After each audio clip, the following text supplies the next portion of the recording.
इंतहाई काबिल एहतराम नाजरीन, अस्सलाम वालेकुम। दोस्तों, आप देख रहे हैं राइट पॉइंट और मैं हूं शिराज।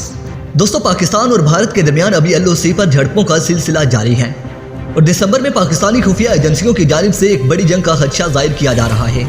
दोस्तों, CPEC को लेकर भारत की नींदें हराम हो गई हैं। दोस्तों, गिलगित बल्तिस्तान में CPEC पर भारत ने हमला करने का ऐलान कर दिया और दूसरी जानिब भारतीय फौज की कई लाशें जंगल से तलाश कर ली गई हैं। दोस्तों, ये सब बातें आज की इस वीडियो में हम आपको बताने वाले हैं, लेकिन मजीद वीडियो की तफसील में जाने से कबल नए आने वाले नाजरीन से गुजारिश है कि पहले वो हमारे चैनल को सब्सक्राइब कर लें और साथ मौजूद घंटी के बटन को भी प्रेस कर दें ताकि आप लोगों को हर वीडियो का नोटिफिकेशन बर वक्त मिलता रहे। तो आइए नाजरीन, चलते हैं अपने असल टॉपिक की तरफ। यानी दोस्तों, भारतीय मीडिया ने जो नुकसान तस्लीम किया है, भारत को इससे कई गुना ज्यादा हुआ है। दोस्तों, भारत और भारतीय मीडिया इस बड़े नुकसान को अपनी आवाम से छुपा रहा है। दोस्तों, गुज़िश्ता रोज होने वाली झड़पों में मजीद 15 फौजियों की लाशें जंगल से मिल गई हैं।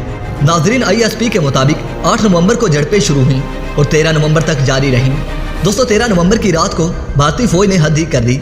जब पाक फौज का मुकाबला सामने से करने हिम्मत ना हुई तो मासूम शहरी आबादी को निशाना बनाया गया और 4 शहरियों को शहीद करके भारत की तरफ से दिवाली का जश्न मनाया जा रहा था। मगर जब खबर सामने आई तो भारतीय फौज और हुकूमत के तोते उड़ गए, क्योंकि मजीद 15 भारतीय फौजियों की लाशें कश्मीर के एक जंगल से दरियाफ्त कर ली गई हैं।